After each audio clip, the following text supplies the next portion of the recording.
चलते हैं श्रीमद् भागवत महापुराण। ब्रह्मा जी जब भगवान के नाभि कमल से प्रकट हुए,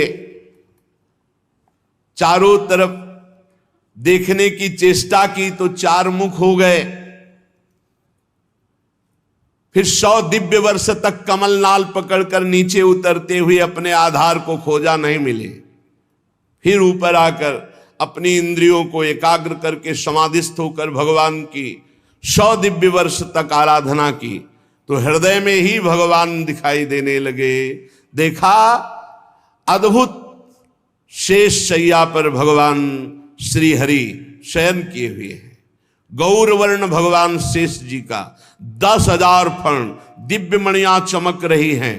उन्हीं की नाभि से कमल प्रकट हुआ, कमल में ब्रह्मा जी बैठे। ये अंतःकरण में ही ब्रह्मा जी ध्यान के द्वारा देख पा रहे हैं। ब्रह्मा जी ने भगवान की स्तुति की, जो कल आप श्रवण किए, उसमें थोड़ी जो शेष है उसे श्रवण कीजिए। ब्रह्मा जी ने कहा, प्रभु जो कर्म आपको अर्पण कर दिया जाता है वो अक्षय हो जाता है, उसका कभी नाश नहीं होता और बहुत गुना बढ़कर के वो लाभ मिलता है। जैसे आपने कर्म किया, ये हम सत्संग में हजारों बार बता चुके होंगे कि अगर आप प्रतिपल अर्पित करते हैं कर्म, बहुत बढ़िया। अगर आप भूल जाते हैं तो 1-1 घंटे में अर्पण कर दीजिए। यदि इसमें भी भूल हो जाती है तो सुबह से लेकर शाम तक का कर दीजिए। शाम के भगवान के चरणों में प्रणाम किया, हे नाथ, प्रातः काल जगने से लेकर अब तक हमारे द्वारा जो भी कर्म हुए हैं उनमें जो शारीरिक, मानसिक, वाचिक त्रुटि हुई है, अपराध हुए हैं, प्रभु उनको क्षमा करो और हम पर कृपा करके ऐसी हमें बुद्धि प्रदान करो कि हम कभी आपके विपरीत कर्म ना करें, शास्त्र के विरुद्ध कर्म ना करें। और प्रभु सारे कर्म हम आपको समर्पित करते हैं। जो कर्म भगवान को अर्पण कर दिया जाता है वो अक्षय अविनाशी हो जाता है और अनंत गुना बढ़कर वो लाभ देने वाला है। जैसे आपने परिक्रमा की और इसके बाद प्रणाम करके प्रभु को अर्पित कर दिया और बहुत बड़ा लाभ उससे प्राप्त होगा। पर साथ में प्रार्थना मत भूलना कि हमारे शरीर से, हमारे मन से, हमारे वाणी से जो आपके विरुद्ध आचरण बने हो जाने अनजाने में, प्रभु क्षमा कर दो और मेरी बुद्धि को ऐसे शुद्ध करो कि कोई ऐसी गलती ही ना हो, शास्त्र विरुद्ध आचरण ही ना हो, आपके प्रतिकूल आचरण ना हो। क्योंकि शरणागति तभी पुष्ट होती है जब श्री कृष्ण अनुकूलेन प्रतिकूल से विसर्जनम, प्रतिकूल आचरणों का त्याग हो जाए और भगवान के अनुकूल, और वो अनुकूल कर्म भगवान को समर्पित कर दिए जाए तो वो अविनाशी हो जाते हैं और वो भगवत प्राप्ति कराते हैं। नाना प्रकार के जो भागवतिक कर्म है, जैसे यज्ञ है, दान है, तपस्या है, व्रत है, अगर ये भगवान को अर्पित नहीं किए गए तो थोड़े से अपराध में सब के सब नष्ट हो सकते हैं। ये भगवान को अर्पित करना अत्यंत आवश्यक है, बहुत गूढ़ बात है। जैसे हमसे वैष्णव अपराध बन गया, ये बहुत खतरनाक अपराध है। भक्तों की निंदा, भक्तों में दोष दर्शन, भक्तों का दिल दुखा देना, जरा भी किसी तरह से उनके गुणों में चर्चा करके दोष निकाल लेना, बहुत बड़ी हानि है ये। किए सुकृत सब जन्म के छीन में डारे खोए। अब आपने भगवान को कर्म अर्पित किए हैं, 2 घंटा से नाम जप कर रहे हैं और वो भगवान को अर्पित कर दिया। करना चाहिए। अब ये भगवान की सरकारी बैंक में जमा हो गया, अब आपसे अभी वैष्णव अपराध बना, इसका दंड मिलेगा लेकिन आपका नष्ट कुछ नहीं हो सकता क्योंकि वो सरकारी बैंक में जमा है।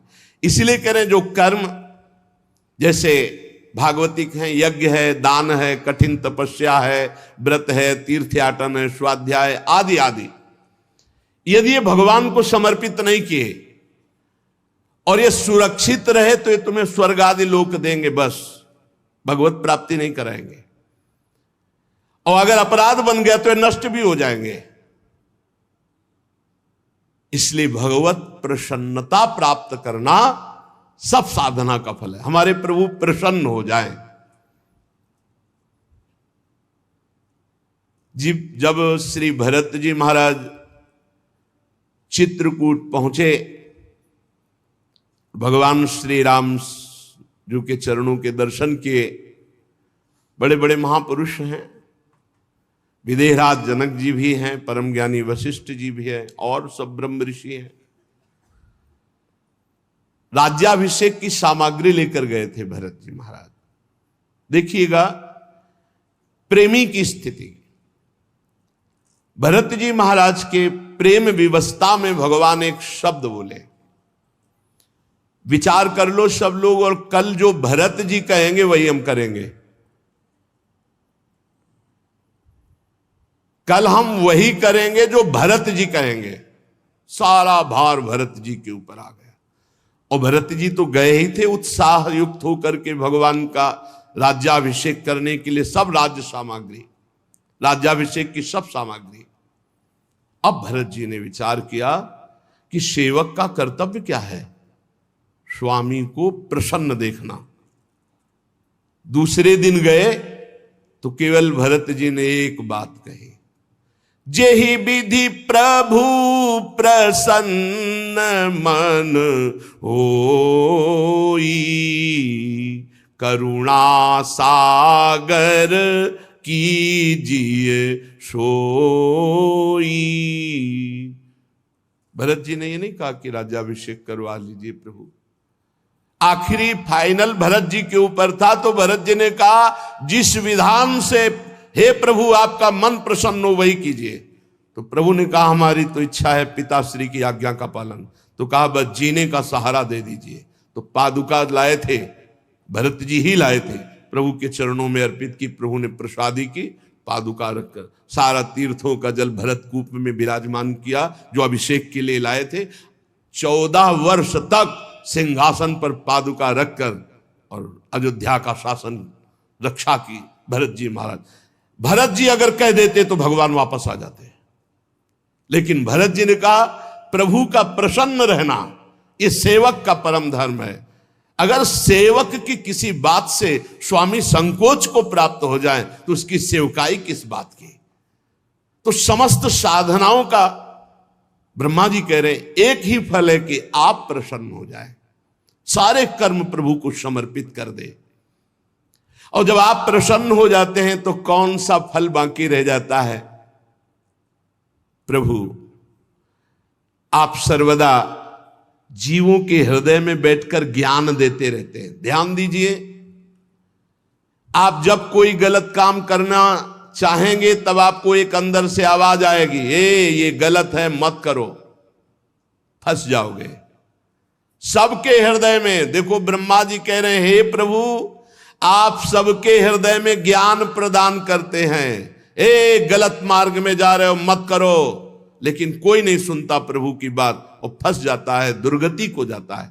सब देख लो अपने हृदय में, सबके हृदय में हमारे भगवान जगत गुरु श्री कृष्ण चंद्रजू, वो भगवान की आवाज होती है जो अंदर से कहती है गलत है मत करो। वो समझा रहे हैं, आप ये नहीं कह सकते कि हमको समझाया नहीं गया। अंदर से भगवान सबको समझा रहे हैं, गलत मत करो फंस जाओगे, दुर्गति हो जाएगी। लेकिन ये मन नहीं मानता, दुष्ट मन भगवान की आज्ञा का उल्लंघन करके पापाचरण कर ही देता है। जो लोग प्राण त्याग करते समय आपका स्मरण कर लेते हैं, जय जनार्दन, जय देवकी नंदन, जय श्री कृष्ण, ऐसा नाम उच्चारण करने मात्र से वो जन्म मरण के चक्र से छूटकर ब्रह्म पदवी को प्राप्त होते हैं। पर हे अजन्मा, अंतिम समय उन्हीं के नाम आता है जो जीवन भर आपका नाम जप करते हैं, जीवन भर भजन करते हैं। ऐसा नहीं कि जीवन भर मनमानी पापाचरण करो, अजामिल की तरह तुम नारायण उच्चारण कर लोगे। वो तो महिमा संतों की थी जो अजामिल को ऐसा सौभाग्य मिला। संत मंडली उनके बगीचे में गई हुई थी, तो संतों का मिलना व्यर्थ नहीं जाता। जीवन सार्थक निश्चित होता। अमोघश्च देवर्षि नारद जी ने कहा। तो संतों ने जब अजामिल की दुर्दशा देखी तो कहा तुम्हारा जो पुत्र होगा उसका नाम नारायण रखना। संतों के संकल्प के कारण अंतिम समय वो नारायण पुकारा अपने पुत्र के बहाने से। जो जीवन भर भगवान का भजन करने की चेष्टा करते हैं जैसा बने, तो अंतिम में भगवान उसका स्मरण स्वयं बन जाते हैं। वो अंतिम में जहां भगवान का स्मरण हुआ तो भगवत पद को प्राप्त होता है। प्रभु आप इस विश्व वृक्ष के मूल हैं। गीता जी में भगवान ने कहा ऊर्ध्वमूल मधा शाखा मस्वत्थम प्राहुरभ्यम। ये विश्व वृक्ष के मूल कौन है? भगवान श्री कृष्ण हैं। प्रभु ये काल सबकी आयु को काट रहा है। एक एक सेकंड आपका घटता चला जा रहा है, मृत्यु नजदीक आ रही है। यद्यपि मैं सत्य लोक का अधिष्ठाता हूं, हमारी आयु 2 परार्ध है, समस्त लोकों का बंधनी हूं, फिर भी मैं ऐसे ही डरता रहता हूं जैसे मनुष्य डरते हैं। किससे? काल चक्र से। उसी से बचने के लिए मैं हर समय आपकी आराधना करता रहता हूं। प्रभु आप पूर्ण काम हैं, आपको किसी से कुछ नहीं चाहिए, पर जो आपका स्मरण करते हैं आप बचा लेते हैं। इस संसार के काल चक्र से उसको बचा लेते हैं। आपके नाभि कमल से हे भगवान मेरा जन्म हुआ, मैं त्रिलोकी की रचना करना चाहता हूं और आप भी जग चुके हैं, अभी तक आप शयन कर रहे थे। अतः प्रभु मेरी बुद्धि में ऐसी सामर्थ्य दीजिए। ब्रह्मा जी कह रहे कि जैसा मैंने पूर्व काल में मैं रचा था जगत वैसा रच सकूं। प्रभु इस प्रलयकालीन जल में आपको शयन करते हुए काफी समय हो गया। आपकी ही अनंत शक्ति से नाभि कमल से मेरा प्रादुर्भाव हुआ है। मैं आपकी ही विज्ञान शक्ति हूं। करुणा में आप मुस्कुराइए और बोलिए, मेरा शोक दूर कीजिए। मैं असमर्थ हूं सृष्टि रचने में, आपसे ही सामर्थ्य प्राप्त कर पाऊंगा। जब मैत्रेय जी ने विदुर जी से कहा ऐसी प्रार्थना ब्रह्मा जी ने की, तो भगवान ने कहा हे वेद गर्भ, जो मेरी आराधना करता वो विषाद के योग्य नहीं रह जाता। तुम्हें विषाद नहीं करना चाहिए क्योंकि तुमने मेरी आराधना की। ध्यान दीजिए, जो श्री भगवान की आराधना करता है उसे विषाद नहीं छू सकता। चिंता, शोक, डिप्रेशन, यही है विषाद। भगवद विमुख को यही प्रसाद मिलता है। चिंता, शोक, भय, उद्विग्नता, ये डूबा है। क्या होगा, ऐसा वैसा, भारी प्रपंच। तुम मुझसे जो चाहते हो वो सब तुम्हें प्राप्त है, बस तुम्हें तप के द्वारा उसे जागृत करना है। तुम समाहित चित्त जो ही होगे तो आगे से आगे तुम्हारा संकल्प बनता जाएगा और सृष्टि वैसे रचती जाएगी। निमित्त तुम बनो, होगा मेरे इस द्वारा। ब्रह्मा जी नाना प्रकार के कर्म संस्कारों के अनुसार अनेक प्रकार से जीव फंसा हुआ है कर्मों में। जब मेरी अतिशय कृपा होती है तब वो कर्म जाल से निकल पाता है। कर्म जाल से निकल पाना भरोसा प्रभु का, कर्मों का नहीं। तुम सबसे बड़े मंत्र दृष्टा हो। तुम निरंतर मेरा भजन करते रहना तो सृष्टि में रजोगुण रूपी पाप तुम्हें बांध नहीं पाएगा। इस जगत में रहते हुए, जगत के कार्य करते हुए भी जगत तुम्हें फांस नहीं पाएगा यदि नाम जप करते रहे। और भजन छूटा तो कह हनुमंत विपत्ति प्रभु सोई, जब तो सुमिरन भजन न होई। बात पकड़ लो। यद्यपि देहधारी जीव को मेरा ज्ञान होना बड़ा कठिन है, पर जो मेरा भजन करते हो मुझे जान लेते हैं। मैं सबका आश्रय हूं, मेरा आश्रय कोई नहीं है। जो मेरी कथाओं को सुनते हैं, वैभवयुक्त कथाएं, महत्वशाली कथाएं, उनके हृदय में मेरा महत्तम जाग जाता है। फिर वो मेरी कृपा से मेरी निष्ठा को प्राप्त होते, भगवद निष्ठा को। तुम्हारा कल्याण हो, मैं तुमसे बहुत प्रसन्न हूं। ब्रह्मा जी त्रिलोकी को जो मेरे में लीन है, तुम रचना चाहते हो, रचो, मेरी सामर्थ्य तुम में है, वो जागृत हो जाएगी। इतना कहकर भगवान अदृश्य हो गए। देखो, अर्जुन जी से भी कहा था तुम निमित्त मात्र बनो, मारे तो मेरे द्वारा गए। ब्रह्मा जी से कहा तुम निमित्त मात्र बनो, कार्य तो सब मेरे बल से हो जाएगा। ऐसे ही भक्त देखता है कि वो निमित्त मात्र है, उत्तम साधना केवल भगवान के बल से हो रही, भगवान ही साधन है और भगवान ही साध्य है, तभी अहंकार छू नहीं जाता। विदुर जी ने कहा, मुनिवर मैत्रेय जी, भगवान श्री हरि के अंतर ध्यान हो जाने पर संपूर्ण लोकों के पितामह ब्रह्मा जी ने अपने देह और मन से कितने प्रकार की सृष्टि उत्पन्न की। इनके सिवा मैंने आपसे और जो जो बातें पूछी उन सब का क्रमशः वर्णन कीजिए। बहुत आनंद आ रहा है आपके श्री मुख से भगवान की चर्चा सुनने में।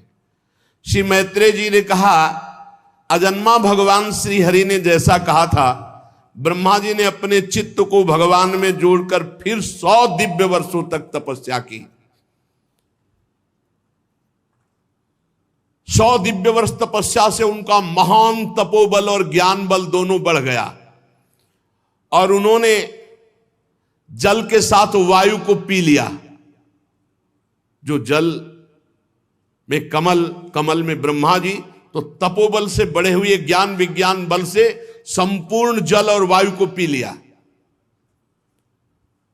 और फिर संकल्प किया। जे ही संकल्प किया तो 3 भाग में कमल बट गया, भूरलोक, भुवरलोक, स्वर्गलोक। जीवों के भोग स्थान के रूप में इन्हीं तीनों लोकों का शास्त्र में वर्णन, यही त्रिलोकी। वो कमल त्रिलोकी के रूप में बट गया जब जल और वायु को पी लिया। फिर महान महरलोक, तपलोक, जनलोक, इन 3 लोकों की रचना हुई। उसके ऊपर ब्रह्मलोक, जहां ब्रह्मा जी विराजमान। विदुर जी, ये सब अद्भुत बात भगवान की शक्ति से संपन्न हुई। खेल खेल में अब ब्रह्मा जी सृष्टि रचने लगे। कोई उनको बल नहीं पड़ रहा, भगवान की कृपा से। जैसा भगवान में स्थित था जगत, वैसा ही वो प्रकट करने लगे। प्राकृत वैकित भेद से 10 प्रकार की सृष्टि प्रकट की ब्रह्मा जी ने। काल, द्रव्य और गुणों का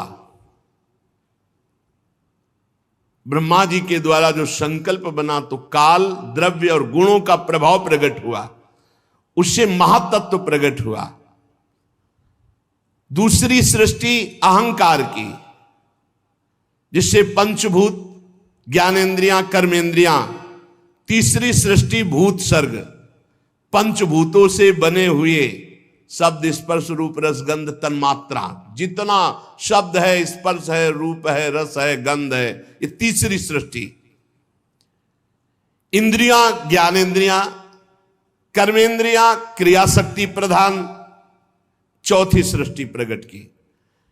5वीं सृष्टि सात्विक अहंकार से उत्पन्न हुए इंद्रियों के अधिष्ठात्र देवताओं की और इसी के साथ मन की भी सृष्टि की। 6वीं सृष्टि अविद्या की। यही बांधती संपूर्ण जीवों को। तामिस्त, अंध, तामिस्त, तम, मोह, महामोह, ये 5 गांठें अविद्या की है। ये जीवों की बुद्धि में बैठी रहती है अविद्या। ये आवरण विक्षेप करके जीव को भगवान की तरफ जाने से रोकती है, माया में लगाती है। 6 प्रकार की सृष्टियां, ये वैकृत सृष्टि है। ब्रह्मा जी ने रजोगुण को स्वीकार करके सातवीं प्रधान वैकृत सृष्टि स्थावर की स्थावर वृक्षों की। पहली वनस्पति जो बिना मोर आए ही फलते हैं, जैसे गूलर, बड़, पीपल आदि। फिर औषधि जो बिना किसी का आश्रय लेकर बढ़ती, जैसे ब्राह्मी, गिलोया आदि विविध प्रकार की औषधियां।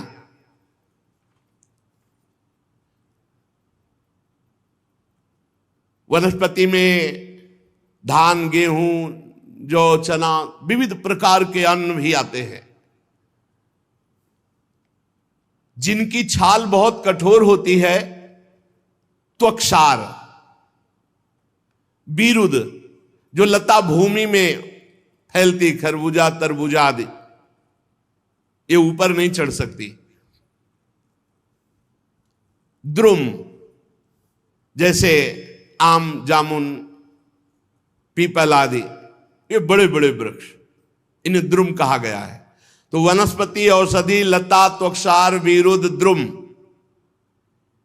ये छठवीं स्थावर वृक्षों की रचना ब्रह्मा जी ने की। इसमें असंख्यों प्रकार के, जैसे पेड़ तो बहुत प्रकार के पेड़, वनस्पति तो बहुत प्रकार के, औषधि बहुत प्रकार की, अन्न बहुत प्रकार का, लता बहुत प्रकार, ऐसे ये तो उदाहरण में एक दो बताए गए। इन वृक्षों में ज्ञान शक्ति नहीं होती, पर स्पर्श शक्ति होती है। जैसे आप कुल्हाड़ मारोगे तो जैसे हमें कुल्हाड़ में लगेगा, ऐसे वृक्षों को लगेगा। कहीं भी किसी भी वृक्ष को काटने का अधिकार ऐसे नहीं है। जब किसी भागवतिक कार्य के लिए प्रयोग में आना होता है तो जो डाल सूख रही है उसका, या फिर जैसे हमने गुरुजनों को देखा है कि श्री जी के लिए, झूला के लिए कुछ हमें पत्र पुष्प आपसे चाहिए, हे लता जी आप प्रदान करो, फिर टहनियां लेकर झूले के श्रृंगार में। जो जितने वृक्ष हैं इनमें ज्ञान शक्ति नहीं होती, पर स्पर्श शक्ति होती। जैसे आप इनको काटोगे तो वैसे ही पीड़ा होगी जैसे मनुष्य को होती है। ये भीतर ही भीतर केवल स्पर्श का अनुभव करते हैं।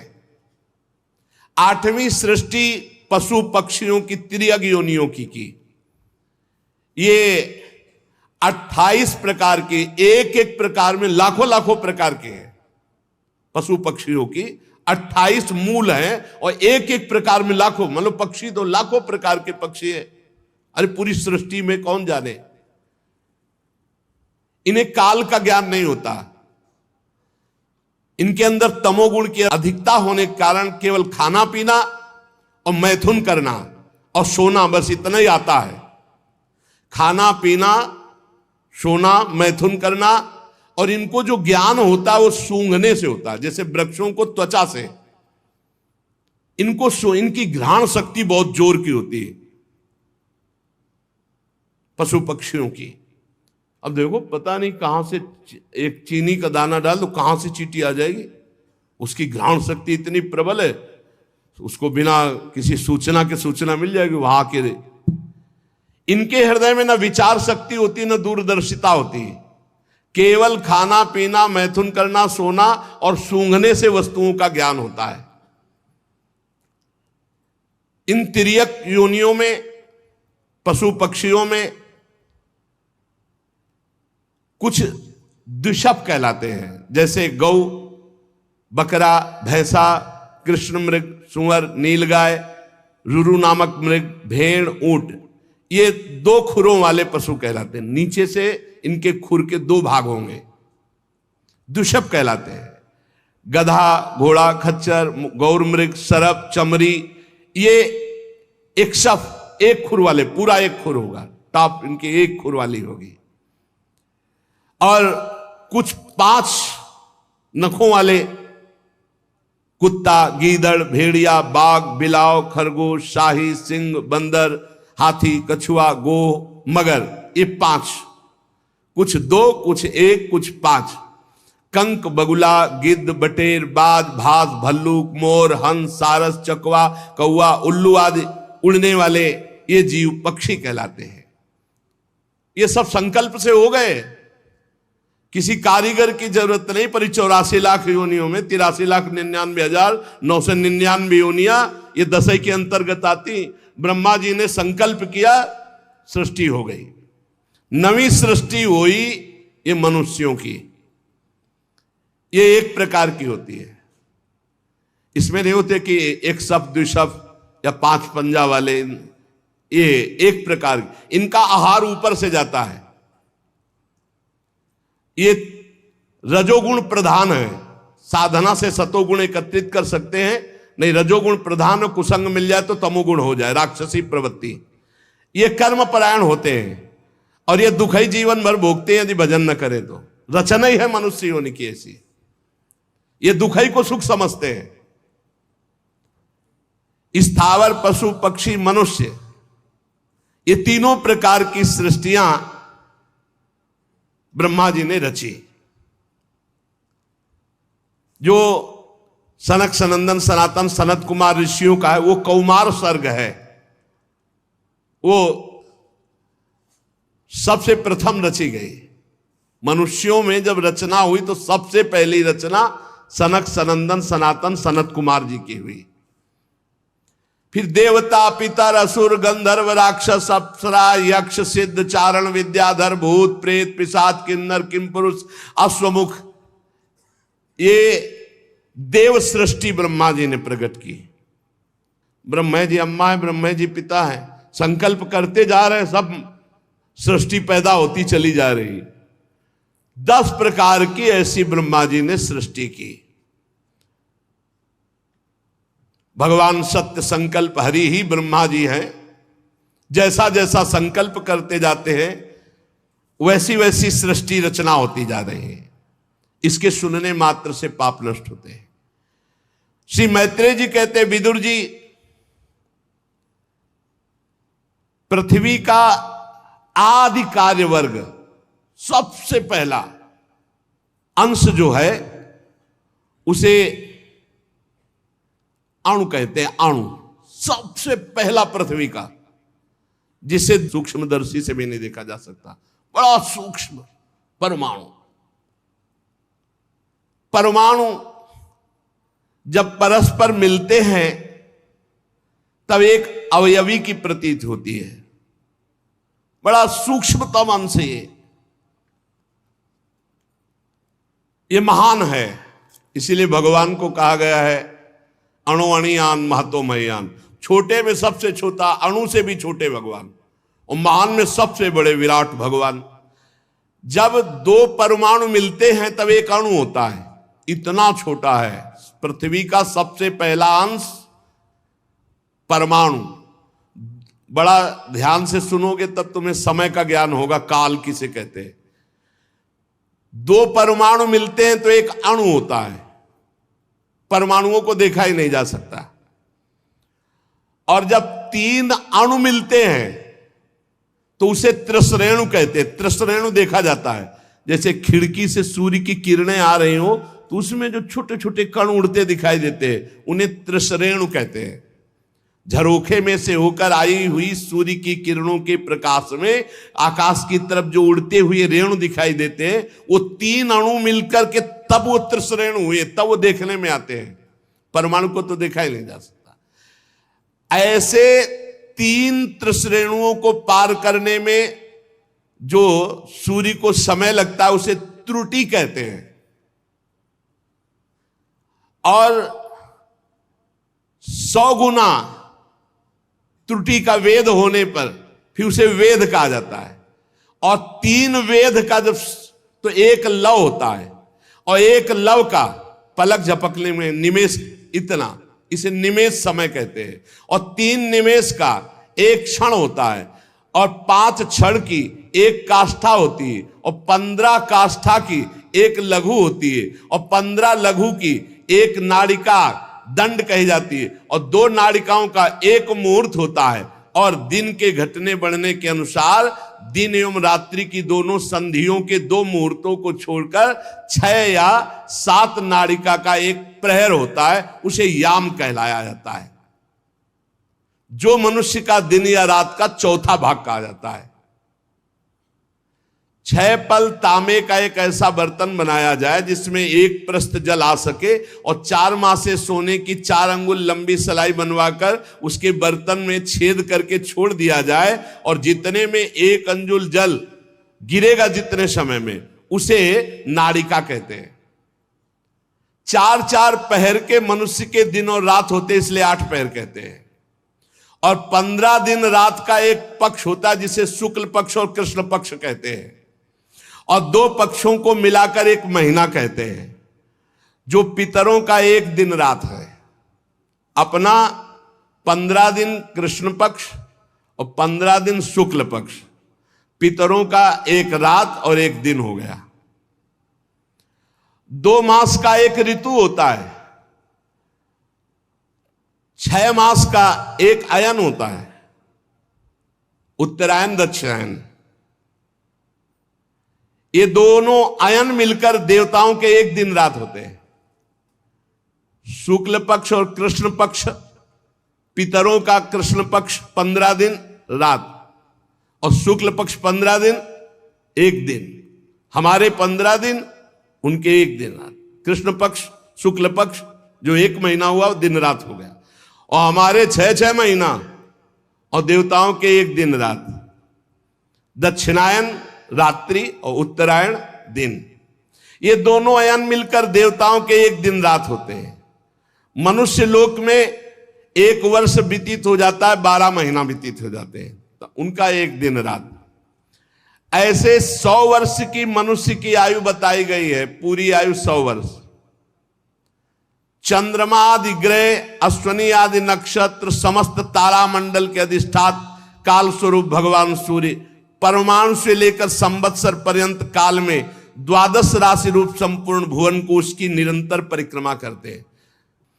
सूर्य, बृहस्पति, सवन, चंद्रमा और नक्षत्र संबंधी महीनों के भेद से वर्ष ही संवत्सर, परिवत्सर, इडावत्सर, अनुवत्सर और वत्सर कहा जाता है। विदुर जी 5 प्रकार के वर्षों की प्रवृत्ति करने वाले भगवान सूर्य की सबको आराधना करनी चाहिए। जो सूर्य भगवान की आराधना नहीं करते, उनका तेज, आयु, श्री कांति सब नष्ट हो जाता है। ये जो सुबह सोते रहते हैं ना 9 बजे तक, कैसा जीवन। अरे भुवन भास्कर भगवान आ रहे हैं, कम से कम उठ जाओ सैया से, इतना ही आदर करो, इतना ही आदर कर लो। उत्तम बात तो है कि नहा धो करके अर्घ दो, थोड़ी देर नाम जप करो। मनुष्य जीवन मिला क्या, मरना है, मरना है। यहां आनंद के लिए आए हो, आनंद श्री जी के नाम रूप लीला धाम में, सोने में नहीं। सूर्य उदय सैया पर हो जाना बड़ा मंगलकारी है। इसलिए जिन जिन के कानों में शब्द पड़ रहे हो, अगर आप रात्रि जागरण करने की सेवा करते हैं, ड्यूटी देते हैं, तो आप सूर्य उदय के समय उठ जाइए और उनको प्रणाम करके फिर सो जाइए। पर सूर्य उदय होते समय आपको उठना अनिवार्य है। अगर ऐसा नहीं तो आपकी श्री, कीर्ति, शांति, मंगल, सुख सब नष्ट हो जाएंगे। देख लेना, आप देख लेना। ये जो तुम सोते हो ना, सूर्य उदय होता है ना, तुम्हारी बुद्धि को भ्रष्ट करता है। पक्का समझ लीजिए, पक्का। ये महापुरुषों के द्वारा स्थापित किया हुआ मार्ग। सूर्य उदय होते ही आप स्नान करके उनको अर्घ दीजिए, और जब नाम जप, मंत्र जप करोगे तो बुद्धि को सत्य की तरफ ले जाते हैं। गायत्री का जो आखिरी अर्थ है उसका यही कि मेरी बुद्धि में ही, मेरी बुद्धि को सत्य की तरफ प्रेरित कीजिए, सत्य की तरफ प्रेरित कीजिए। पक्का बुद्धि भ्रष्ट हो जाती है जो सूर्य भगवान को अर्घ नहीं देता। सूर्य भगवान को अर्घ देना, सूर्य भगवान को प्रणाम करना, नमस्कार करना, ये बुद्धि को सत्य की तरफ ले जाता है। कैसे कैसे कार्य हो रहे समाज में, कैसी कैसी घृणास्पद बातें हो रही, पूछो मत, पूछो मत। आप सब जानते हैं तो आप क्या नहीं सोच रहे कि ये बुद्धि भ्रष्ट क्यों इतनी हो रही है। ये बुद्धि भ्रष्ट, श्री, कीर्ति, वैभव सब नष्ट हो जाएगा। इसलिए मान लो हमारी प्रार्थना, आप रात की ड्यूटी करते हो तो घर वालों को बता दो कि सूर्योदय होने के पहले में जगा देना। जग जाओ, 5 मिनट हाथ जोड़कर नाम जप करो, प्रणाम करो। भगवान हमको ऐसी ड्यूटी लगाए हो कि अब हम भजन नहीं कर सकते, अब हम सोएंगे। फिर सो जाओ, बच जाओगे।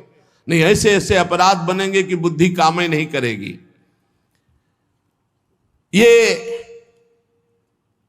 जो पुरुष सूर्य भगवान का अपमान करते हैं, उनकी आयु का नाश करते हुए आकाश में विचरण करते हैं। सूर्य की तरफ थूकना, लघु शंका करना, ये सब पशुवत आचरण। अब ज्ञान ही नहीं रह गया, ना शास्त्र सुनना है और ना शास्त्र पढ़ना है। अब तो जो कुछ है वो मोबाइल है। अरे धर्म से चलो, भगवान का नाम जप करो, नमक रोटी खाओ, चैन से जियो। जीना नहीं आ रहा, जीना नहीं आ रहा। बेविचार प्रवृत्ति बढ़ती चली जा रही, धन लोलुपता बढ़ती चली जा रही, हिंसा बढ़ती चली जा रही। क्यों? वासना में इतना भूत चढ़ गया है, कुछ ज्ञान नहीं। सुबह उठकर धरती माता को प्रणाम करना, बड़े बुजुर्गों के चरणों में माथा रखना, भगवान का नाम जप करते हुए अपने दिनचर्या में लगना, सूर्य आदि की उपासना करना, भगवान के जो पावन ग्रंथ गीता भागवत के 2-4 श्लोक गायन कर लेना, भोग लगा के पान, पवित्र भोजन, पवित्र विचार, पवित्र दिनचर्या। गरीबी जरूर, लेकिन धर्म युक्त, बहुत होश में, बुद्धि शुद्ध, भोजन सात्विक, आचरण पवित्र, आपको आनंद की आप ईश्वर अंश जीव अविनाशी चेतन अमल सहज सुख राशि। सहज सुख राशि कहां पहुंच गया? दुख राशि में घूम रहा है। अरे अब तो दिनचर्या नहीं है, क्या इसमें आयु बढ़ेगी? ज्यादा सोने वाला तेज विहीन हो जाता है, स्फूर्ति विहीन, उत्साह विहीन, बहुत हानि ही हानि है। आप अगर सो रहे तो आपकी बुद्धि पतित हो जाएगी, आपकी बुद्धि भ्रष्ट हो जाएगी। बुद्धि को शुद्ध रखना है तो नींद कम दो। 3 चीजों का अभ्यास कर लो तो बहुत बढ़िया हो जाएगा। कम खाना, कम बोलना, कम सोना। बचो, कम बोलो, कम खाओ और कम सो। फिर देखो आपका जीवन कैसा उत्तम। और 3 ही जगह फंस जाते हैं, जहां अधिक बोलना तो अपराध वाणी का बन गया, अधिक भोजन तो प्रमाद बन गया, और अधिक सोना तो पूछो मत, ये तो जीवन ही बर्बाद करना है। ये भाई तुम्हें सच्ची कहते हैं, शरीर को आप जैसे ढाल लो वैसे ढल जाएगा। 3 घंटे सोने में या 4 घंटे सोने में काम चला लो तो कितना बढ़िया। 20 घंटे आपके पास बचते हैं। 20 घंटे सो के 4 घंटे में निपटाते हैं कार्य, सोच स्नान। और अगर भगवान ऐसे ऐसे जीवन को नष्ट करने वाले जीव हैं तो हमें लगता है मानव जीवन की कृतार्थता का क्या स्वरूप रहा। जो लोग भगवान सूर्य को अर्घ्य नहीं देते, नमस्कार नहीं करते, आदर नहीं करते, स्वाभाविक है उनकी आयु नष्ट हो जाती। जैसे वर्णन किया गया है कि अपने बड़े बुजुर्ग गुरुजन आ रहे हैं और आप उठकर नहीं खड़े हुए तो आपकी प्राण शक्ति कमजोर हो जाएगी। ये उनके सम्मान के लिए खड़े होना नहीं, अपनी सुरक्षा के लिए खड़े होना है। अपने गुरु, अपने माता पिता बड़े, तो उठ के खड़े हो जाओ, नहीं प्राण शक्ति आपकी कमजोर हो जाएगी। भगवान के लिए ही सिर्फ तुम्हारा मानव जीवन है, इसमें आराधना करके आप दिव्य योग शक्ति संपन्न हो जाइए। ब्रह्मा जी ने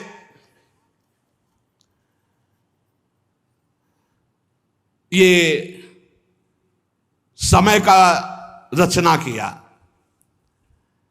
विदुर जी कहते सतयुग, त्रेता, द्वापर और कलयुग। ये सुना है तो प्रभु इनका समय क्या है, इनका संध्यांश क्या है? तो मैत्रेय जी ने कहा ये 4 युग अपनी संध्या और संध्यांशों के सहित देवताओं के 12,000 वर्ष तक रहते हैं, ऐसा बताया गया है। सतयुग में दिव्य वर्ष की बात है, 4000 दिव्य वर्ष और 800 संध्यांश दिव्य, तो 4800 वर्ष दिव्य। मानवीय गणना में अलग होता है और ये दैवी गणना में अलग होता है। जैसे दैवी गणना में कलयुग है 1200 दिव्य वर्ष, तो मानवीय गणना में 4,32,000 वर्ष, 4,32,000 वर्ष। तो द्वापर कितना हुआ? 8,64,000, 32 दूनी तो 8,64,000 वर्ष द्वापर। इसका तिगुना त्रेता और इसका चौगुना सतयुग, ऐसा वर्णन है। ये 4 युग है। सतयुग के मनुष्यों में धर्म चारों चरण से रहता है, और फिर त्रेता युग में 1 चरण क्षीण होता है, फिर द्वापर में 2 चरण क्षीण होते हैं, कलयुग में 3 चरण क्षीण हो जाते, 1 चरण से चलता है धीरे धीरे। और जब ये चतुर्युगी 1000 बार चतुर्युगी बीत तो ब्रह्मा जी की रात्रि आ जाती है। सबको समेट करके नाश करके ब्रह्मा जी अपने दुकान समेट करके भगवान नारायण में लीन और शयन करते हैं। फिर 1000 चतुर्युगी के बाद फिर रचते हैं। ऐसे चलता है दिन रात, रात में सो गए, दिन में रच दिया। फिर जो पूरी ब्रह्मा जी की आयु होगी उसे महाप्रलय कहते हैं। कुछ नहीं, सब समाप्त। ब्रह्मा जी का जब तक दिन चलता है तब तक सृष्टि चलती है, जहां रात आती है तो सब समेट लेते हैं। ब्रह्मा जी के एक दिन में 14 मनु बदलते हैं, एक दिन में 14 मनु। अरे बड़ा विचित्र खेल है। एक मनु का राज्यकाल जानते हो कितना होता है? 71 चतुर्युगी, 71 बार चतुर्युग, चारों युग व्यतीत हो जाएंगे तब एक मनु। और 14 मनु ब्रह्मा जी के एक दिन में बदलते हैं। प्रत्येक मनवंतर में सप्त ऋषि, देवता और इंद्र और गंधर्वराज ये सब बदल जाते हैं। ब्रह्मा जी के एक दिन में 14 मनु, 14 इंद्र, ये सब बदल जाते। 14 इंद्र बनते हैं एक दिन में ब्रह्मा जी के। ये इसीलिए कि हमारा जीवन कितना है, एक मनवंतर में मनुवंशी राजा लोग, सप्तऋषि, देवगण और देवराज इंद्र और गंधर्व ये सब बदलते हैं। और ब्रह्मा जी प्रतिदिन ऐसे सृष्टि रचते हैं और रात के सब समेट लेते हैं। बड़ा भगवान का विचित्र एक खेल है। कालक्रम से जब ब्रह्मा जी के दिन बीत जाता है तब वो तमोगुण को स्वीकार करके निश्चेष्ट भाव से सृष्टि का नाश कर देते हैं। नाश करने के लिए भगवान रुद्र रूप, तीसरा नेत्र खुला, संकर्षण जी से अग्नि और 12 सूर्य एक साथ उदय होकर आग बरसा, सब भस्म हो गए। भजन कर लो, यही सब भोग ले, सब भोगना है। अरे बोले कहां? तो देख लो यहां संसार में देख लो, आग नहीं लगती, भूंज नहीं जाते। फैक्ट्री में आग लग गई, गाड़ी में आग लग गई, सब जल रहे हैं। ऐसे आग लगेगी, जलना पड़े। भगवत प्राप्ति कर लो भाई, नहीं आगे सब ये सुनते रहो। भगवत प्राप्ति के लिए तुम रो पड़ोगे, सुनते केवल रहो। सारा विश्व उस समय अग्निमय हो जाता है, भस्म हो जाता है। भयंकर जल वर्षा, फिर जल में, और उसी जल में भगवान शयन करते हैं। और उन्हीं भगवान को प्राप्त कर लो, खत्म हो जाएगा खेल, ये जलना जुलना, आनंद में हो जाओ। उन्हें तो श्री जी के पास जाना है, श्री जी के साथ खेलना है, खाना है, जहां माया का प्रवेश ही नहीं। इसीलिए कहते जय वृंदावन, प्राण वृंदावन, सर्वस्व वृंदावन। ये सब भूर भुआ स्वर्ग लोग सब जलमय हो जाते, आग लगती। पहले वर्णन है, पहले 100 वर्ष बरसात नहीं होगी। अब 100 वर्ष, 1 साल ना हो तो भूखा मरना शुरू हो जाता है। फिर लोग लोगों को खाने लगेंगे भूख से व्याकुल होकर। 100 वर्ष तक आग जब बरसेगी। ये कहानी नहीं है, ऐसा होता है। फिर 100 वर्ष तक प्रलयंकारी जल, जलई जल, जलई जल। काहे को मरोगे? पहले ही भगवान का भजन करके परम पद प्राप्त कर लो। मनुष्य शरीर इसीलिए दुर्लभ कहा गया है। ये जब सृष्टि नाश होनी होती तो भगवान शेष जी के 10,000 फणों से विषैली आग पैदा हो जाती, 12 सूर्य उदय हो जाते हैं। नीचे से संकर्षण, ऊपर से महादेव की तीसरा नेत्र खुल गया, भस्म होता सब चला जाओ। राधा राधा, तभी हम कहते हैं कसाई वाड़े में बंद हो काल के, भजन कर लो भजन, कुछ नहीं चलेगी तुम्हारी बादशाही, तुम्हारी ऐंठ, तुम्हारी छाती तान के चलना। बहुत सावधान, राधा राधा, परोपकार कर लो, मंगल कर लो, अच्छी कमाई कर लो, भगवान के पास चलो। सातों समुद्र प्रलय काल के प्रचंड पवन से उमड़ती हुई उत्ताल तरंगों से मर्यादा तोड़कर पूरी त्रिभुवन को डुबाने लगते हैं। उसी जल में भगवान आराम से नेत्र मूंद करके शेष सैया पर शयन करते हैं। 1,000 चतुर्युगी रूप प्रतीत होने वाले दिन रात के फेर से ब्रह्मा जी की 100 वर्ष की परम आयु, ब्रह्मा जी भी भयभीत होते रहते हैं। 2 परार्ध कही गई है ब्रह्मा जी की आयु। पहला परार्ध व्यतीत हो गया है, दूसरा चल रहा है परार्ध, महाप्रलय कह लिए। ब्रह्मा जी की उत्पत्ति ब्राह्म नामक महाकल्प में हुई थी। एक परार्ध व्यतीत हो गया, दूसरा चल रहा है, पाद्मकल्प पहला। विदुर जी इस समय जो कल्प चल रहा है उसे दूसरा परार्ध कहते हैं। ये वाराह कल्प है। पाद्मकल्प पहला परार्ध और दूसरा है वाराह कल्प। इसमें भगवान ने वाराह रूप धारण किया था। ये दो परार्ध काल, अव्यक्त, अनंत, अनादि, विश्वात्मा श्री हरि का, सुनो, ब्रह्मा जी का ये दो परार्ध भगवान का क्या है? निमेष। इसे कहते हैं निमेष।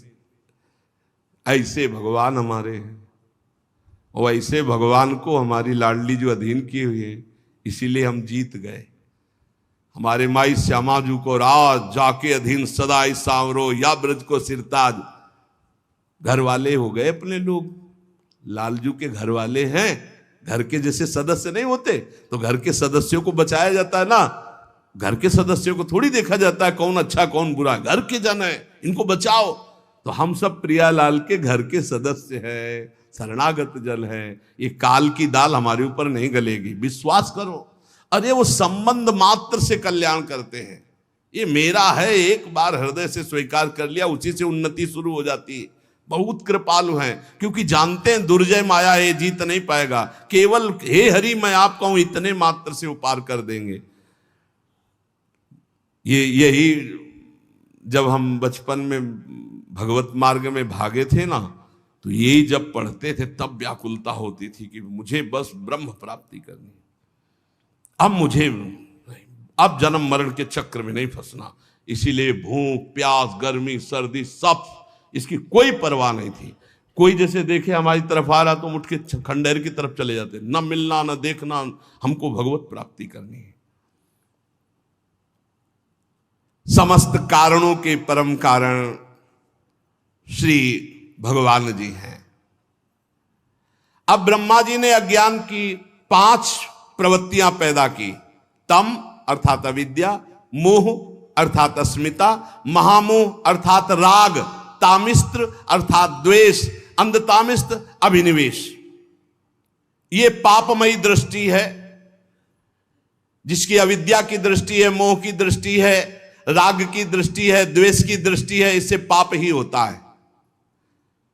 ब्रह्मा जी ने देखा है तो पाप कराने वाली मैंने सृष्टि रची। पवित्र हुए, पवित्र होकर आचमन किया और भगवान का ध्यान किया। दोबारा संकल्प किया तो सनक, सनंदन, सनातन, सनत कुमार, ये 4 निवृत्ति प्राण ऊर्ध रेता मुनि प्रकट हुए। इनसे कहा सृष्टि रचो, बोले हमारे बस की बात नहीं, हम तो हरि शरणम हरि शरणम हरि शरण। निकल पड़े दिगंबर महापुरुष। कहा तुम लोग सृष्टि उत्पन्न करो। उनका पिताश्री, हम निवृत्ति मार्ग पर चिंतन रखने वाले हैं, इसलिए हम ऐसा नहीं कर सकते। ओ हरि शरणम हरि शरणम। ब्रह्मा जी ने देखा कि तो मेरी आज्ञा नहीं मान रहे, बड़ी गुस्सा आई।